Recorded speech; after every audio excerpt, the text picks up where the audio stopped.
Let me tell you something tonight, and I need you to listen real close. People always ask, why does he pull away? But nobody ever asks the better question. What happens when I stop chasing him? Because, see, most men are used to one thing, effort flowing in one direction. They text, let you respond fast.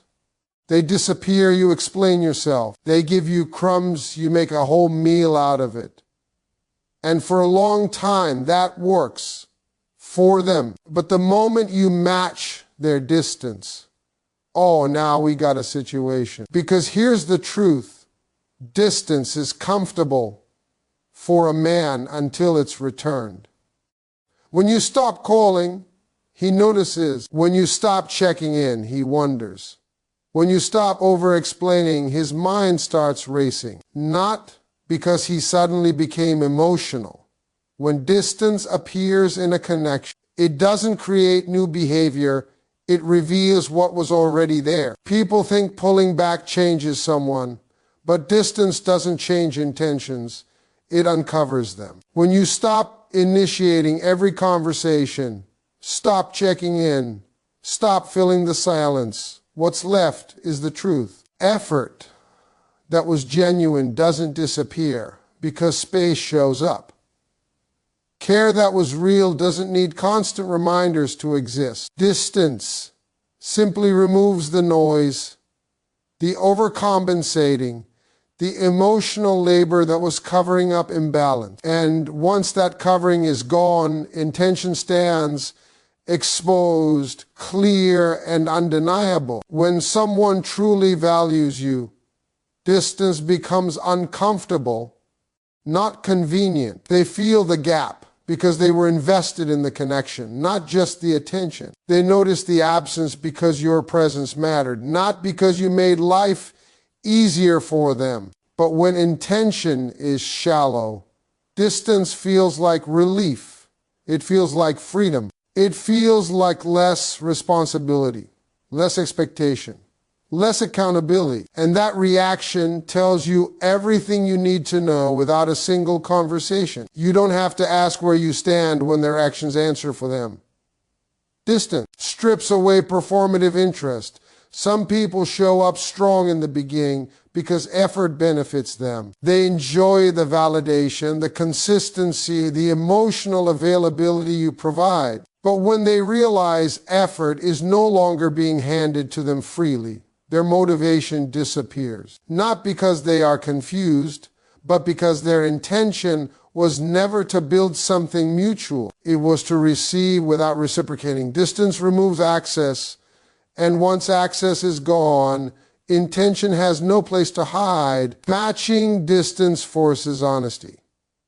It stops the cycle where one person carries the emotional weight for two. It stops the narrative where potential is mistaken for commitment. When you pull back, you're no longer filling in the blanks with hope or excuses. You're watching behavior operate without assistance. Someone who intends to be present will step forward naturally. They won't need to be chased, reminded, or convinced. They'll feel the shift and respond because connection was part of their plan, not an option they visited when convenient. Distance also exposes fear.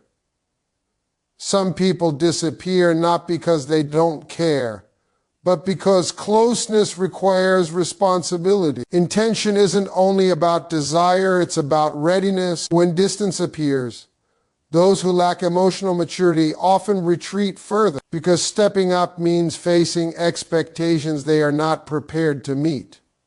And even that response is revealing. Wanting someone without the capacity to show up for them is still a lack of intention. Distance doesn't punish that reality. It clarifies it. What makes distance powerful is that it removes emotional negotiation. You're no longer explaining how you want to be treated or why consistency matters. You're observing whether those things exist without being requested. Intention that needs constant instruction is not intention, it's compliance. And compliance fades the moment pressure is removed. Distance removes pressure and lets desire operate on its own. People fear distance because they think it risks loss. But what distance actually risks is illusion. It risks the story you told yourself about who someone could be. It risks the comfort of believing effort would eventually be returned. Distance challenges fantasy and replaces it with evidence. And evidence doesn't argue, it just exists. When someone truly intends to be part of your life, distance doesn't end the connection, it activates it. It pushes them to reach, to check in, to close the gap. When someone doesn't intend to stay, distance gives them permission to fade without resistance. Both outcomes are honest reflections of intention that was present long before distance entered the picture. Distance doesn't ask for explanations, it invites truth.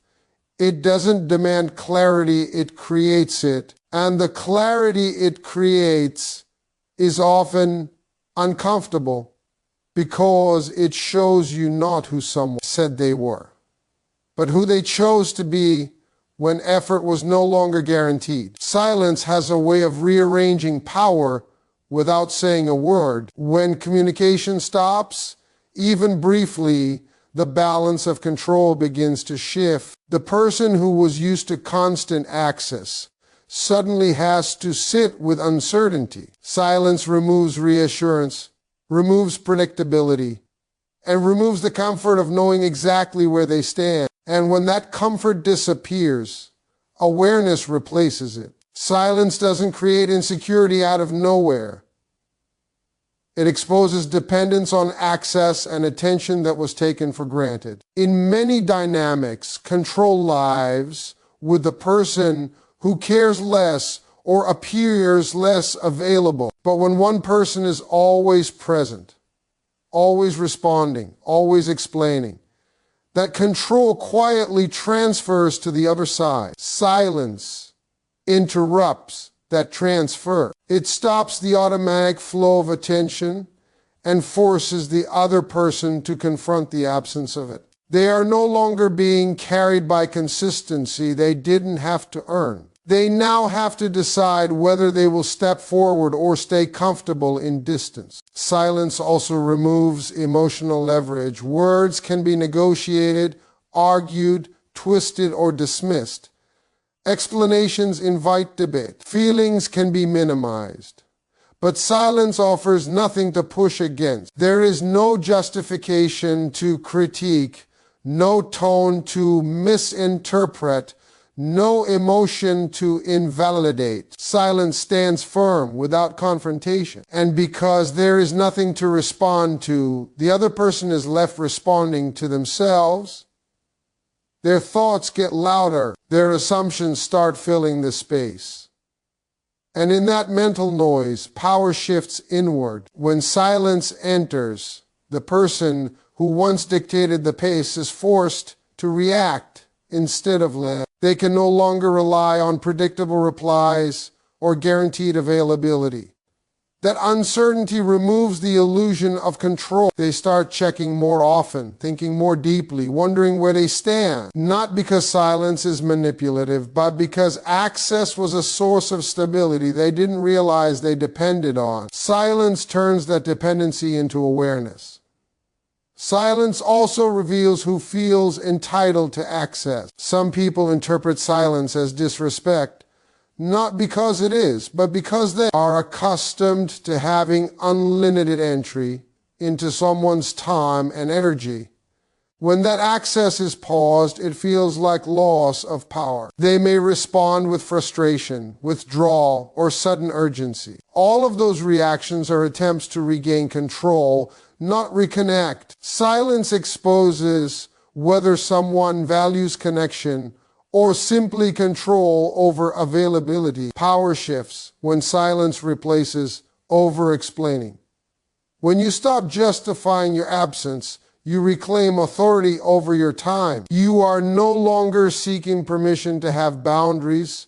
Silence quietly enforces them. It communicates self-possession without confrontation. And self-possession changes dynamics because it removes the need for validation. The person who is comfortable with silence is no longer dependent on reaction for reassurance.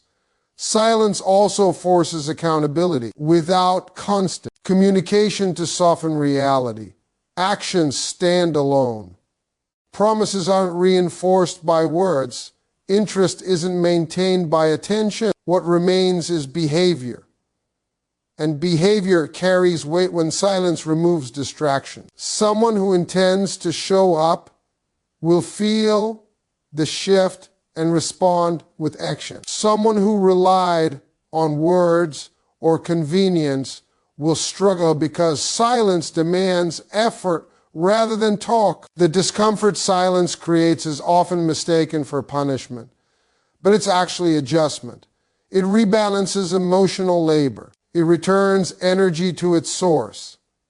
Silence doesn't chase, doesn't convince, doesn't persuade, it waits. And waiting changes who holds power because patience signals self-worth. It signals that connection is desired but not required at the cost of self-respect. Silence teaches people how to treat you without instruction.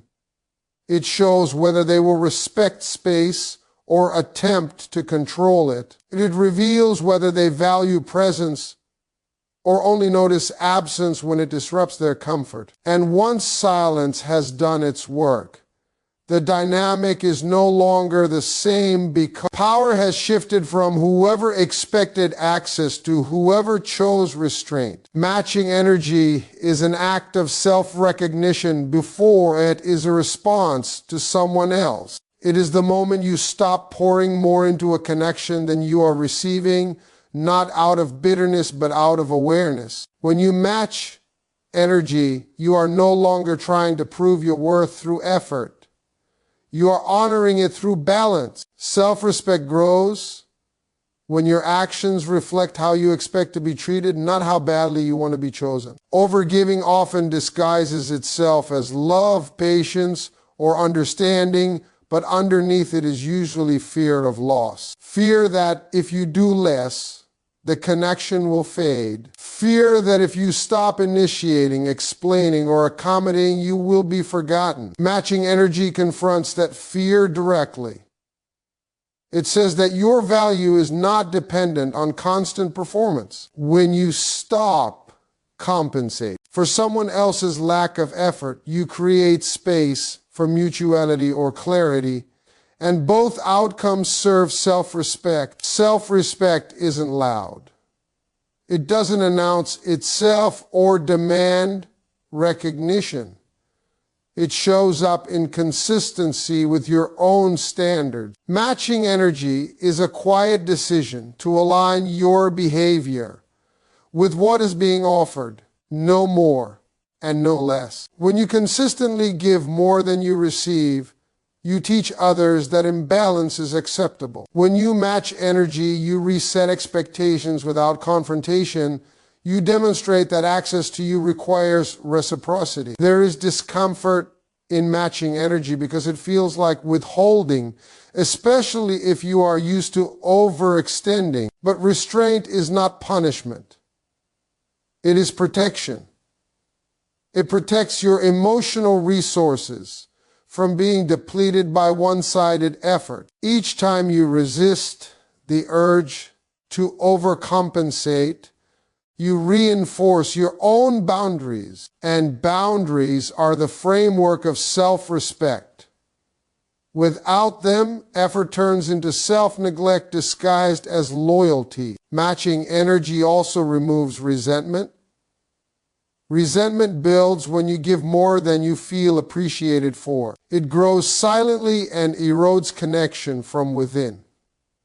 By matching energy, you prevent resentment before it starts. You are no longer tallying sacrifices or waiting for acknowledgement. You are simply responding in proportion to what exists. That proportional response keeps your dignity intact, because you are not investing in hopes that are unsupported by action. When you match energy, you also clarify your role in the dynamic. You stop positioning yourself as the emotional manager of the connection. You are no longer responsible for keeping conversations alive, plans moving, or feeling stable. That responsibility returns to where it belongs, shared space. Self-respect strengthens when you allow others to show you how much they are willing to invest without interference. Many people confuse matching energy with indifference, but they are not the same. Indifference is absence of care. Matching energy is presence with boundaries. It is caring without self-abandonment. It allows you to remain open without being overexposed. This balance creates internal stability. You no longer feel anxious about whether you are doing enough because you are doing what is appropriate. Matching energy also builds trust with yourself. Each time you choose not to chase, not to over-explain, not to overgive, you send yourself a message that your needs matter. That internal validation is foundational to self-respect. When you trust yourself to step back when effort is uneven, you stop relying on others to confirm your worth. As self-respect grows, so does clarity. You begin to see connections for what they are rather than what you hope they will become. Matching energy removes illusion because it removes excess effort. What remains is honest interaction. And honesty, even when it leads to distance, preserves self-respect because you are not sacrificing your standards to maintain proximity. People who are aligned with you will meet your energy naturally. They won't be confused by balance. They won't feel threatened by boundaries. They will recognize matching energy as mutual respect, not withdrawal. Those who benefited from imbalance will feel the shift more sharply because self-respect disrupts dynamics built on overgiving. And that disruption is necessary for growth because it replaces self-sacrifice with self-awareness. Matching energy teaches you that you do not need to earn consistency, attention, or care by exceeding yourself. You simply need to remain aligned with what is being offered and let self-respect guide your response. Effort has a way of revealing what words try to conceal. People can say they care, that they are busy, confused, or figuring things out, but effort cuts through all of that. When someone is emotionally invested, their behavior reflects it consistently, even when circumstances are inconvenient. They find ways to show up, not because it is easy, but because connection holds value for them. Effort is not about grand gestures. It is about reliability, presence, and intentional action over time. Emotional investment shows in priorities. When someone cares, they make room. They don't only reach out when it suits them or when they need something. They create space for communication, follow through on plans, and maintain continuity. When effort is missing, it often isn't because someone is incapable. It is because the connection does not rank high enough in their emotional hierarchy. That truth can be uncomfortable, but it is clarifying. Effort does not lie. It reflects choice. Many people mistake potential for investment. They focus on what someone could do instead of what they consistently do. Effort removes that confusion. Someone who is emotionally invested does not need repeated prompting to engage. They don't disappear for long periods and return with explanations instead of presence. Their actions don't require interpretation. You feel their investment because it is steady, not sporadic. Effort also reveals how someone responds to resistance. When things are smooth, minimal effort can still look like interest. But when distance appears, when challenges arise, or when expectations shift, Effort becomes more visible. Emotionally invested people lean in rather than pull away. They ask questions instead of making assumptions. They seek clarity instead of choosing avoidance. Withdrawal in the face of effort being required often signals limited emotional capacity or limited desire. Consistency is one of the clearest indicators of emotional investment. Interest that appears intensely and disappears just as quickly is often driven by impulse, not intention. Effort that remains steady over time shows regulation, maturity, and commitment. It shows that someone values the connection beyond momentary feeling. Emotional investment doesn't fluctuate wildly based on mood or convenience. It adapts but remains present.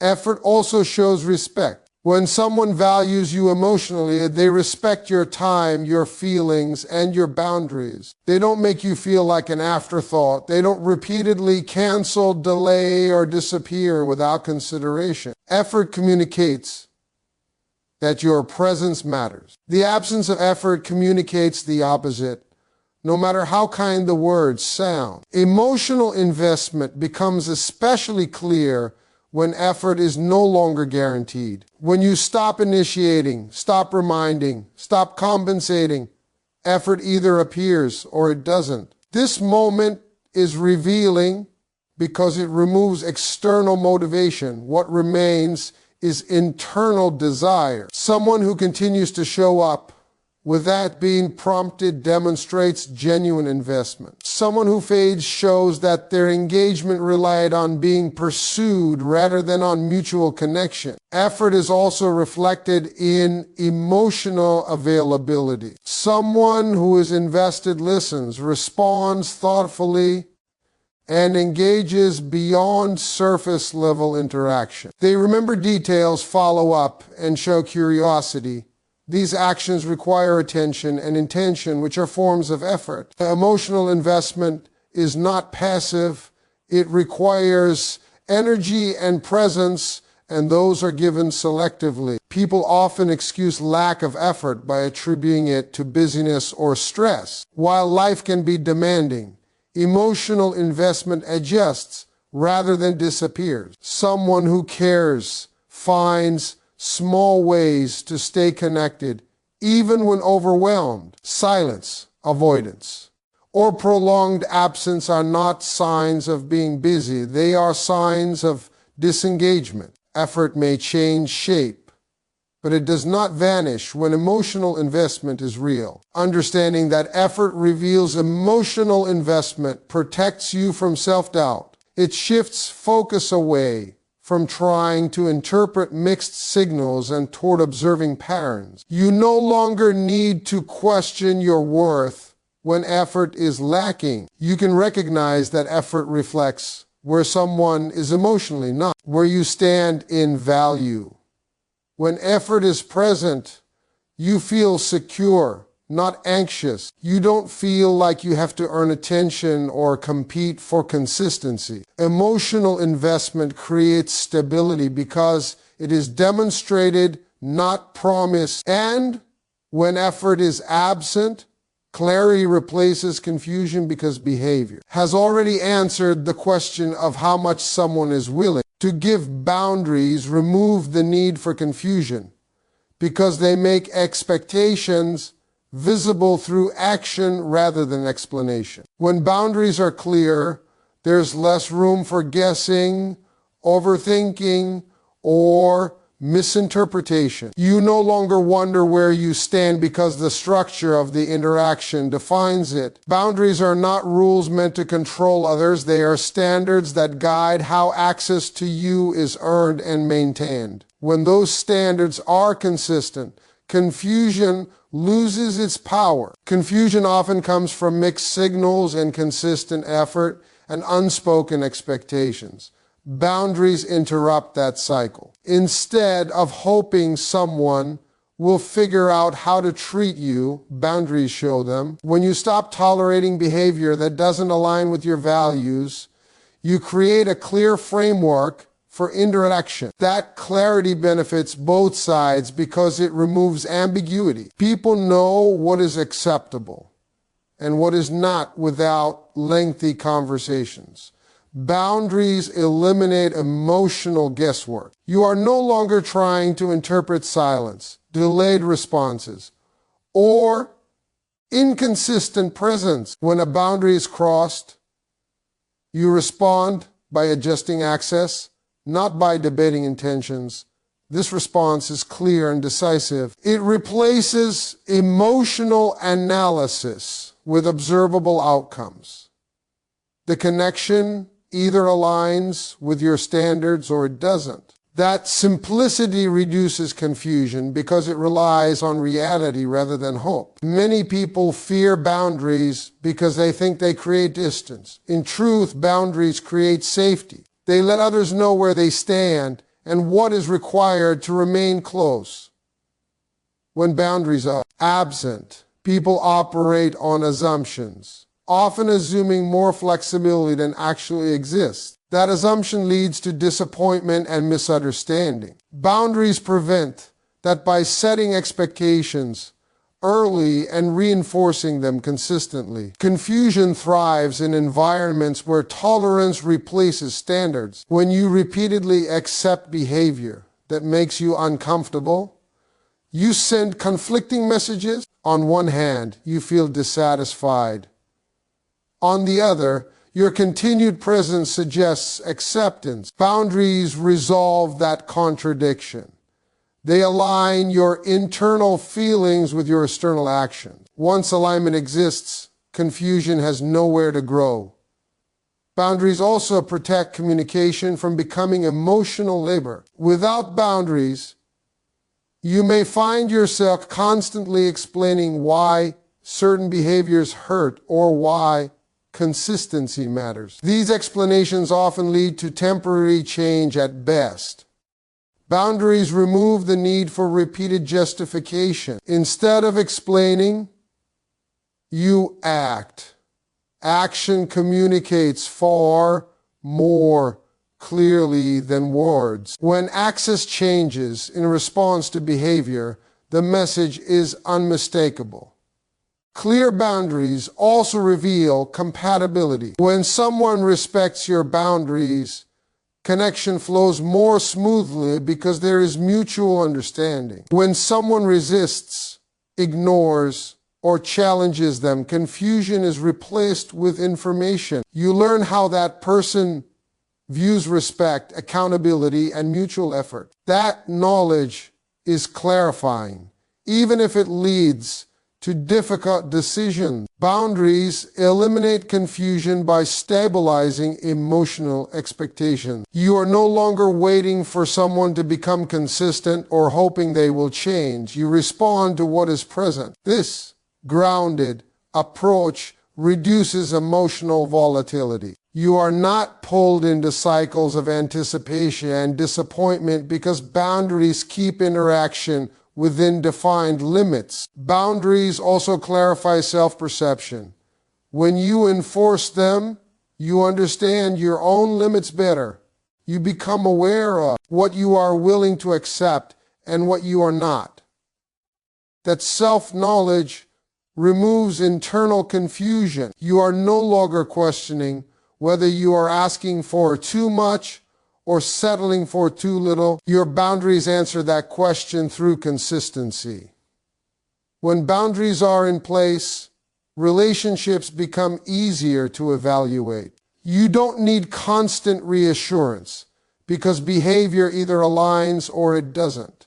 This alignment creates transparency. There's less room for misunderstanding because expectations are not hidden. Boundaries turn unspoken desires into visible structure. People who benefit from ambiguity often resist boundaries because boundaries remove leverage. They can no longer operate in gray areas or rely on inconsistency.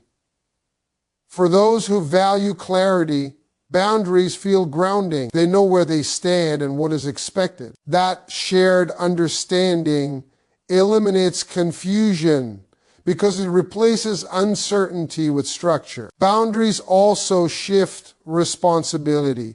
You are no longer responsible for managing someone else's behavior or emotion. You are responsible only for maintaining your standards. This shift reduces confusion because it simplifies the dynamic. You observe, you respond, you adjust. There is no need to interpret intent when boundaries make outcomes clear when distance appears. It creates a moment of truth that separates intention from convenience. The right person does not feel threatened by space.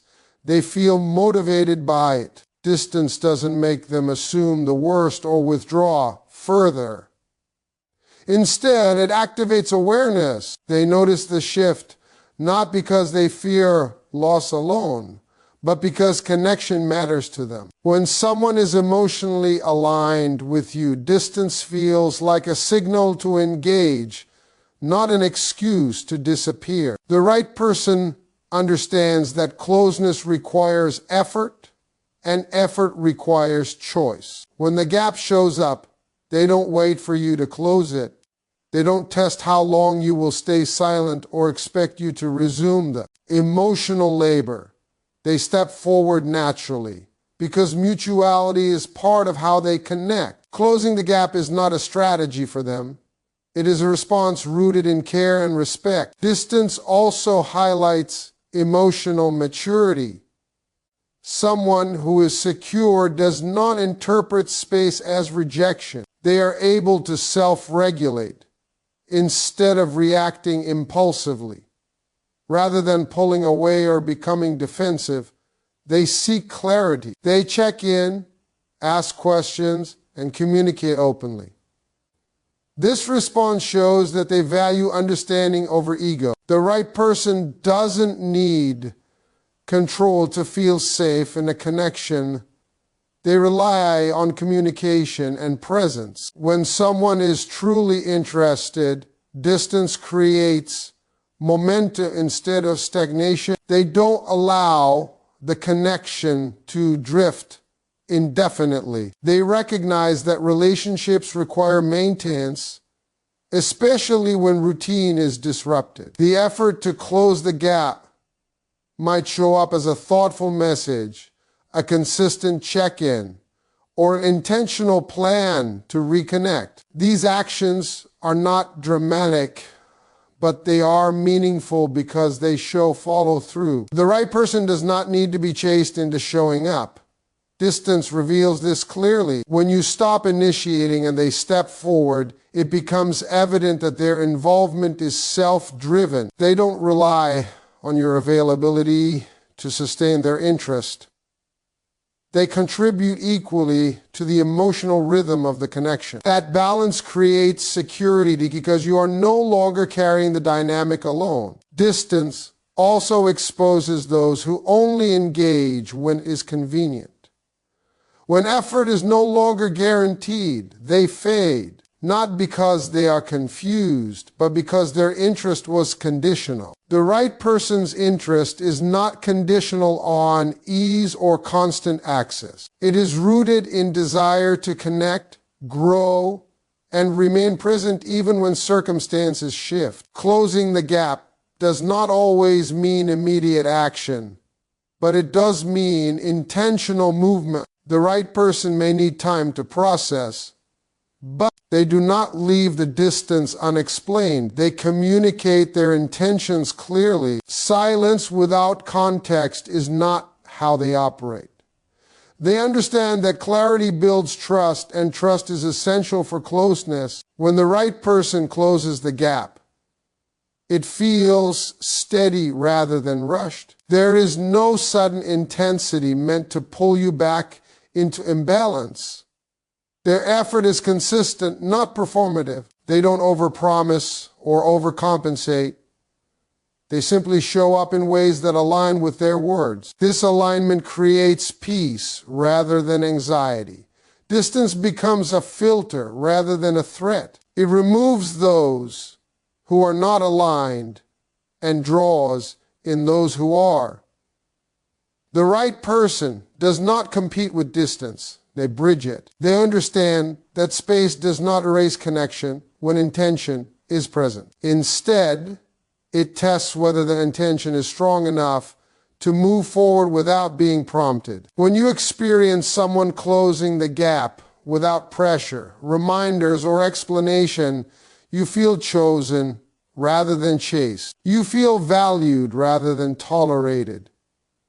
Distance no longer feels like loss because it has done its job of revealing alignment. In the end, distance is not what breaks meaningful connections.